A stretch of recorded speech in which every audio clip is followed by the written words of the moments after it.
चलिए अब हम लोग अवयवों के प्रकार देखते हैं। तो अवयवों के प्रकार, पहला इसमें स्तंभ अवयव, यानी स्तंभ अवयव किसे कहते हैं? तो एक ऐसा अवयव जिसमें केवल एक स्तंभ होता है स्तंभ अवयव कहलाता है। मतलब एक ऐसा अवयव जिसमें केवल एक ही स्तंभ होता है उसे स्तंभ अवयव हम कहते हैं। एक से अधिक स्तंभ होगा तो उसे स्तंभ अवयव हम नहीं कह सकते हैं। ठीक है, जैसे एग्जाम्पल के तौर पे हमारे पास है यह एक क्या हमारे पास स्तंभ अवयव है। क्यों? क्योंकि इसमें केवल एक ही स्तंभ है।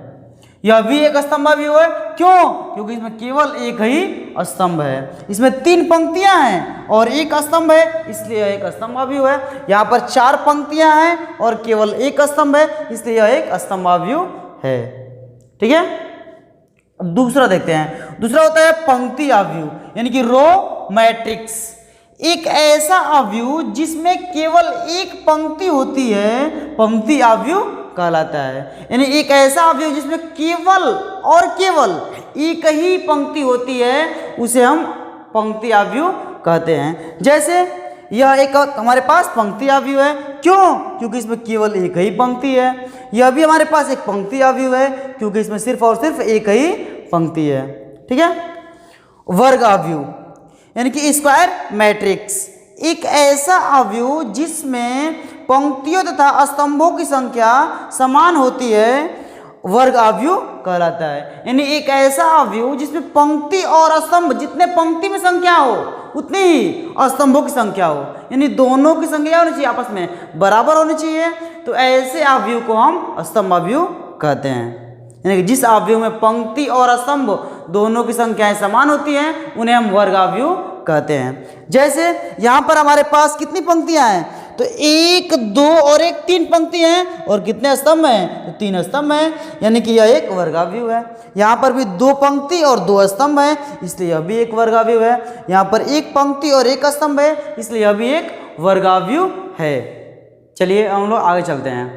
अगला है हमारे पास विकर्ण अवयव, यानी कि विकर्ण अवयव किसे कहते हैं? तो एक वर्ग अवयव विकर्ण अवयव कहलाता है यदि उसके विकर्ण के अतिरिक्त अन्य सभी अवयव शून्य होते हैं। यानी कि विकर्ण के अतिरिक्त अन्य सभी अवयव यदि शून्य हो जाएंगे तो उसे हम लोग विकर्ण अवयव कहते हैं। ठीक है, जैसे हमारे पास 4 है, यहाँ पर 1, 0, 0 और 2 है। इसमें विकर्ण के अवयव को छोड़कर बाकी सारे क्या हो रहे हैं? शून्य हो जा रहे हैं। वैसे यहाँ पर विकर्ण के अवयव को छोड़कर बाकी सारे क्या हो जा रहे हैं? शून्य हो जा रहे हैं। अर्थात ये सारे क्या हैं हमारे पास? विकर्ण अवयव हैं।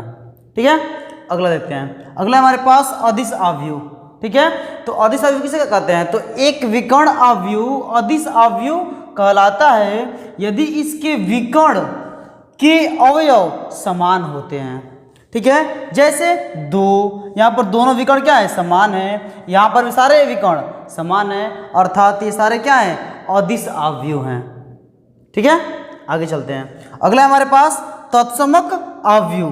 ठीक है, तो एक वर्ग अवयव जिसके विकर्ण के सभी अवयव एक होते हैं तथा शेष अन्य सभी अवयव शून्य होते हैं तत्समक अवयव कहलाता है। जैसे 1, यहाँ पर इसके विकर्ण के अवयव क्या हैं? 1 हैं, बाकी सारे शून्य हैं। यहाँ पर भी बाकी सारे क्या हैं? विकर्ण के अवयव, विकर्ण के अवयव 1 हैं और बाकी सारे शून्य हैं, अर्थात ये सारे के सारे क्या है हमारे पास? तत्समक अवयव हैं। ठीक है, अगला देखते हैं। अगला हमारे पास शून्य अवयव। तो वो तो वैसे ही मालूम पड़ रहा है कि शून्य मतलब जिसमें सारे अवयव क्या हो? शून्य हो। तो एक ऐसा अवयव जिसके सभी अवयव शून्य होते हैं शून्य अवयव या रिक्त अवयव कहलाता है। जैसे यह भी एक शून्य अवयव है, यह भी एक शून्य अवयव है और यह भी एक शून्य अवयव है। चलिए अगला परिभाषा देखते हैं। अगला परिभाषा है हमारे पास अवयवों की समानता। तो 2 अवयव ए तथा बी समान कहलाते हैं यदि वे समान कोटि के हों। समान कोटि का अर्थ ये है कि कि किसी भी अवयव में जितने पंक्ति होती है उतने उसमें स्तंभ भी होने चाहिए, अर्थात जितने उसमें पंक्ति हो उतने उसमें स्तंभ भी होने चाहिए। यानी 2 पंक्ति है 2 स्तंभ भी होना चाहिए और 3 पंक्ति है 3 स्तंभ भी होना चाहिए। ठीक है, यानी कि पंक्तियों और स्तंभों की संख्या समान होनी चाहिए। ठीक है, दूसरा बिंदु है हमारे पास ए का प्रत्येक अवयव बी के संगत अवयव के समान हो, यानी ए का प्रत्येक अवयव बी के संगत अवयव के समान होने चाहिए।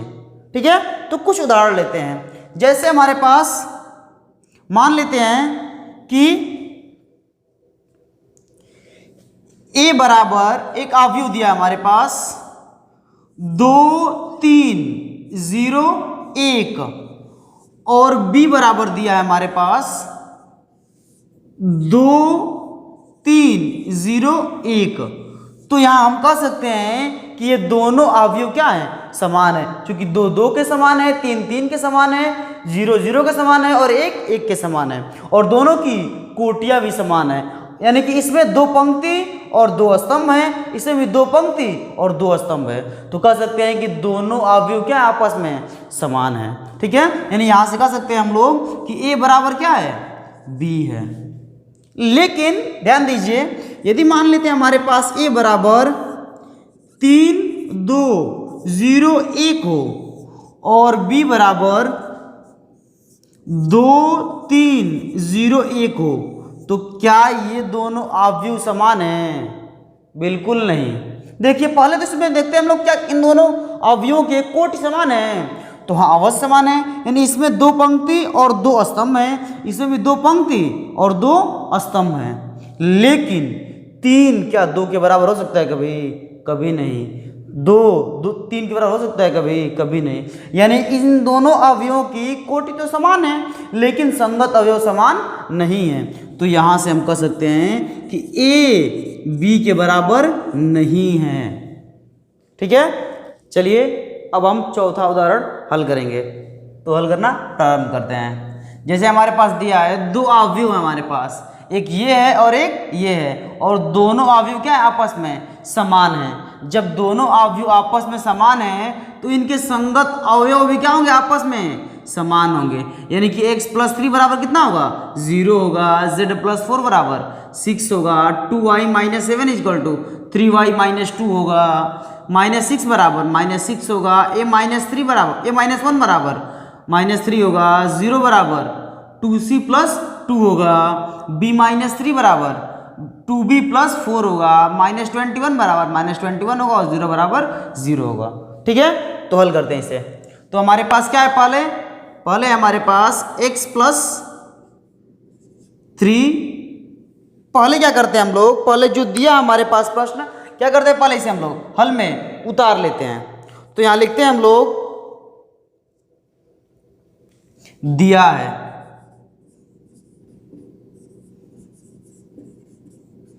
क्या दिया हमारे पास, तो x + 3 z + 4 2y - 7 -6 a - 1 0 b - 3 -21 0 बराबर 0 6 3y - 2 -6 -3 2c प्लस में 2 2b + 4 -21 और यहाँ 0 है।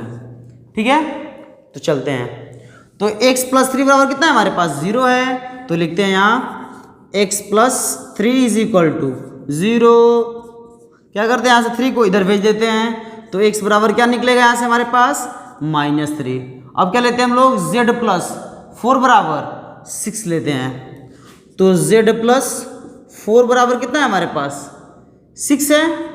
तो क्या करते हैं, यहाँ से हम लोग 4 को इधर भेज देते हैं, तो z बराबर क्या निकलेगा हमारे पास, पहले से यहाँ 6 था और ये इधर आएगा तो माइनस में 4 हो जाएगा, बराबर कितना निकलेगा यहाँ से हमारे पास, 2 निकलेगा। अब ये करते हैं हम लोग, इतना बराबर इतना लेते हैं, तो क्या होगा हमारे पास, 2y - 7 बराबर कितना है हमारे पास, 3y - 2। क्या करते हैं, y वाले पद को एक किनारे कर लेते हैं और अचर पद को एक किनारे कर लेते हैं, तो इसको पहले इधर लाते हैं। तो क्या होगा हमारे पास, 3y प्लस में इधर आएगा तो माइनस में 3y बराबर इस -7 को उधर भेज रहे हैं, तो पहले जो है उसे उतार लें और ये इधर जाएगा तो कितना होगा हमारे पास, प्लस में 7 हो जाएगा। अब यहाँ से 2y में से -y घटाएंगे, -3y घटाएंगे तो कितना बचेगा हमारे पास, माइनस में y बचेगा। और माइनस में 2 है और प्लस में 7 है तो कितना बचेगा हमारे पास, प्लस में 5 बचेगा। हमें y का मान चाहिए था तो क्या करते हैं, माइनस को इधर भेज देते हैं, तो यहाँ से फाइनली y बराबर कितना निकलेगा हमारे पास, -5। अब a का मान निकालते हैं तो क्या करेंगे, इतना बराबर इतना लेंगे, यानी कि a-1 बराबर -3 लेंगे। क्या करते हैं, इस -1 को इधर भेज देते हैं, तो यहाँ से कितना निकलेगा हमारे पास, a बराबर -3 और ये इधर जाएगा तो कितना होगा, प्लस में 1 हो जाएगा। तो यहाँ से कितना निकल रहा है हमारे पास, a बराबर -3 + 1 मीन्स -2। क्या करते हैं हम लोग, अब b का मान निकालते हैं, यानी इतना बराबर क्या लेंगे हम लोग, ये वाला लेंगे, यानी कि b-3 बराबर क्या है हमारे पास, तो 2b प्लस में 4 है। यहाँ भी क्या करते हैं हम लोग, b वाले पद को एक किनारे लाते हैं और अचर पद को एक किनारे भेज देते हैं, तो इधर कितना है हमारे पास b और ये +2b इधर आएगा तो क्या होगा, माइनस में 2b बराबर इधर कितना है हमारे पास 4 और इसको इधर भेजेंगे तो कितना होगा हमारे पास, प्लस में 3। क्या ये घट रहा है क्या, यानी कि b में से -2b घटाएंगे तो कितना बचेगा, तो माइनस में b बचेगा। और यहाँ दोनों जुट रहा है तो 4 और 3 कितना होगा, 7। हमें तो b का मान चाहिए था, यहाँ -b आ रहा है तो क्या करेंगे, माइनस को इधर भेज देंगे, तो यहाँ से b बराबर कितना निकलेगा हमारे पास, -7 निकलेगा। ठीक है, अब c का मान निकालते हैं, तो क्या करेंगे, इतना बराबर क्या लेंगे हम लोग, 0 लेंगे, तो लेते हैं यहाँ, यानी कि 2c + 2 बराबर 0। हमें c का मान चाहिए था, क्या करते हैं, इस वाले पद को इधर भेज देते हैं, तो क्या होगा हमारे पास, 2c बराबर जब इसको इधर भेजेंगे तो क्या होगा हमारे पास, माइनस में 2 से 2 कट रहा है, यानी c बराबर कितना जा रहा है हमारे पास, माइनस में 1 आ जा रहा है। तो अतः a बराबर कितना मिल रहा है हमारे पास, a बराबर -2 मिल रहा है, कामा b बराबर कितना मिल रहा है हमारे पास, -7 मिल रहा है, कामा c बराबर -1 मिल रहा है, और x बराबर कितना मिल रहा है हमारे पास, -3 मिल रहा है। y बराबर कितना मिल रहा है हमारे पास, y बराबर -5 मिल रहा है, और z बराबर कितना मिल रहा है हमारे पास, z बराबर 2 मिल रहा है। तो यह हमारा उत्तर हो जाएगा। बहुत ही आसान प्रश्न था, उम्मीद है आपको अच्छी तरह समझ में आया होगा। चलिए अब 5वां उदाहरण हल करते हैं। तो 5वां उदाहरण कर है हमारे पास, यदि इतना बराबर इतना हो तो a, b, c तथा d के मान ज्ञात कीजिए। यानी कि हमारे पास दो अवयव हैं और दोनों क्या है, आपस में बराबर हैं। तो क्या करना है हमें, a, b, c और d का मान ज्ञात करना है। ठीक है, तो जब दोनों अवयव आपस में बराबर हैं तो इनके संगत अवयव भी क्या होंगे, आपस में बराबर होंगे। यानी कि 2a + b बराबर कितना लेंगे हम, 4 लेंगे, a - 2b बराबर -3 लेंगे, और 5c - d बराबर 11 लेंगे, और 4c + 3d बराबर 24 लेंगे। ठीक है, तो हल करते हैं।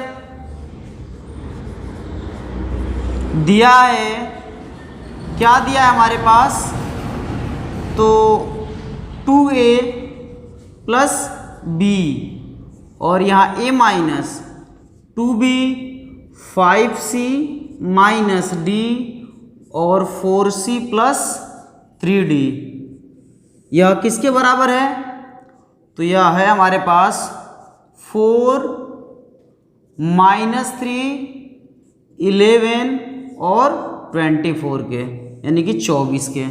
तो क्या होगा यहाँ से हमारे पास, यहाँ से होगा हमारे पास 2a + b बराबर कितना लेंगे हम, 4 लेंगे। इसको हम समीकरण 1 बना देते हैं। फिर क्या करते हैं हम लोग, a - 2b बराबर कितना होगा हमारे पास, -3 होगा। इसको हम लोग समीकरण 2 बना देते हैं। फिर क्या होगा हमारे पास, 5c - d बराबर 11 होगा। इसको हम लोग समीकरण 3 बना देते हैं। फिर क्या होगा हमारे पास 4c प्लस में 3d बराबर कितना होगा हमारे पास 24 होगा। इसको हम लोग समीकरण 4 बना देते हैं।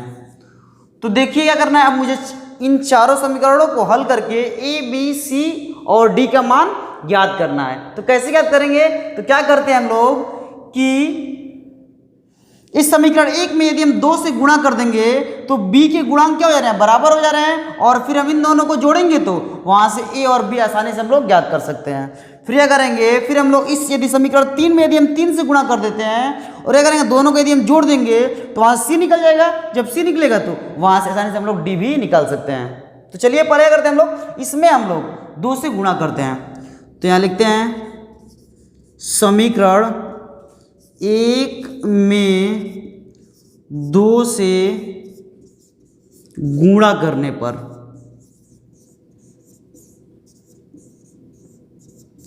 तो गुणा करेंगे तो क्या होगा हमारे पास, इसमें गुणा करना है 2 से, तो 2 इंटू कितना होगा हमारे पास 2a प्लस में b, और बराबर इधर भी तो गुणा करेंगे 2 इंटू 4। तो फाइनली हल करेंगे तो कितना मिल रहा है हमारे पास 2 दूनी 4 प्लस 2 एकम 2 और प्लस 2 चौको 8। इसे हम लोग समीकरण 5 बना देते हैं। ठीक है, अब क्या करते हैं हम लोग समीकरण 3 में 3 से गुणा करते हैं। क्यों, क्योंकि इसी गुणांक बराबर हो जाए आपस में। तो यहाँ लिखते हैं समीकरण 3 में 3 से गुणा करने पर, गुणा करने पर, तो गुणा करते हैं तो क्या होगा हमारे पास यहां पर 3 इंटू 5c माइनस डी बराबर 3 इंटू 11 यानी कि 11। 3 गुणा करते हैं, 3 बचे 15c, 3 एकम 3 यानी कि 3d और 11 तिहाई 33। इसको हम लोग बनाते हैं समीकरण 6। अब देखिए तो क्या करते हैं हम समीकरण 2 और 5 को जोड़ते हैं। यदि 2 और 5 को जोड़ेंगे तो b वाला पद क्या हो रहा है, यहाँ से कट जा रहा है और वहां से हम a का मान आसानी से ज्ञात कर सकते हैं। तो चलिए जोड़ते हैं। यहां लिखते हैं समीकरण 2 और 5 को जोड़ने पर, तो जोड़ते हैं। 2 क्या है हमारे पास, तो a माइनस 2b बराबर -3 है, और 5 क्या है हमारे पास, तो 4a प्लस में 2b बराबर कितना है हमारे पास 8 है। ठीक है, दोनों को जोड़ना है तो चिन्ह कैसा रहेगा, प्लस का ही रहेगा। ये दोनों क्या हो रहे हैं, आपस में कट रहे हैं, और 1a और 4a कितना होगा 5a बराबर -3 और प्लस 8 प्लस में 5, 5 से 5 कट रहा है, यानी फाइनली यहाँ से a का मान कितना निकल रहा है हमारे पास 1 निकल रहा है। अब a का मान क्या करेंगे हम, यदि समीकरण 1 में रख देते हैं तो वहां से b आसानी से निकल जा रहा है। तो लिखते हैं यहाँ पर a बराबर 1 समीकरण 1 में रखने पर, तो रखते हैं तो क्या होगा यहाँ पर हमारे पास a का मान कितना भरना है, हमें 1 भरना है। तो यहाँ कितना होगा हमारे पास 2 गुणे 1 प्लस में b और बराबर 4 है। तो 2 एकम 2 प्लस b बराबर 4। तो क्या करेंगे, हमें b का मान निकालना है। 2 यहाँ एक्स्ट्रा हो रहा है, क्या करेंगे 2 को इधर भेज देंगे। तो यहाँ से कितना हो रहा है हमारे पास b बराबर 4 माइनस 2 बराबर 2। तो a और b निकल गया। अब बारी किसकी है, तो c और d की बारी है। तो क्या करते हैं समीकरण 4 और समीकरण 6 को क्या करते हैं जोड़ते हैं। इन दोनों को जोड़ेंगे तो चेक करें यहाँ पर d वाला पद क्या हो रहा है, कट जा रहा है। जब डी वाला पद कट जा रहा है तो बच कौन रहा है, सी। तो यहाँ सी का मान आसानी से हम लोग निकाल सकते हैं। जब सी निकल जाएगा तो सी का मान किसी इसमें या किसी इसमें भर देंगे तो वहाँ से आसानी से हम लोग डी भी निकाल सकते हैं। तो चलिए जोड़ते हैं, 4 और 6 को जोड़ना है। तो यहाँ लिखते हैं समीकरण 4 और 6 को जोड़ने पर, तो जोड़ेंगे तो कितना हमारे पास, पहले 4 को लिख लेते हैं वैसे ही, यानी कि 4c प्लस में 3d बराबर 24 है। और 6 क्या है हमारे पास, तो 15c माइनस में 3d बराबर 33 है। दोनों को जोड़ना है तो चिन्ह कैसा रहेगा, प्लस का ही रहेगा। तो जोड़ते हैं, ये दोनों पद कट जाएंगे, 15 और 4 19, c बराबर 4 3 7 और 3 2 5 और 19 3 57, यानी यहाँ से c बराबर कितना निकल रहा है हमारे पास, 3 निकल जा रहा है। ठीक है, जब c का मान निकल गया तो क्या करते हैं, c का मान हम लोग इसमें रख देते हैं, तो यहाँ से d का मान हम लोग आसानी से निकाल सकते हैं। तो यहाँ लिखते हैं c बराबर 3 समीकरण किस में रखने पर, 4 में रखने पर, समीकरण 4 में रखने पर। तो रखते हैं, क्या होगा हमारे पास, c का मान भर रहे हैं यहाँ, तो कितना हमारे पास 4 गुणे 3 होगा यहाँ, यानी कि 4 गुणे 3 प्लस में 3d बराबर कितना है हमारे पास, 24 है। तो चलते हैं यहाँ से, तो 4 3 12 प्लस में 3d बराबर 24। हमें यहाँ से d का मान निकालना था, 12 क्या हो रहा है, एक्स्ट्रा हो रहा है, क्या करते हैं 12 को उधर भेज देते हैं। तो यहाँ से कितना हमारे पास 3d बराबर 24 माइनस में, जब 12 उधर जाएगा तो माइनस में जाएगा, यानी -12, यानी कितना निकल रहा है हमारे पास 3d बराबर 12 और 3 से 12 कट रहा है, यानी d बराबर कितना निकल रहा है हमारे पास, 3 चौको 12। तो अतः a बराबर कितना निकला है हमारे पास, a का मान कितना निकला है, 1 निकला है, कामा b बराबर कितना निकला है हमारे पास, 2 निकला है, कामा c बराबर 3 निकला है, तथा d बराबर कितना निकला है हमारे पास, 4 निकला है। ये तो क्रम बन गया 1 2 3 और 4। तो उम्मीद है यह उदाहरण आपको बहुत ही अच्छी तरह से समझ में आया होगा। यदि आपको यह वीडियो अच्छी तरह समझ में आया है तो आप इस वीडियो को लाइक कीजिए और हमारे चैनल को सब्सक्राइब कीजिए।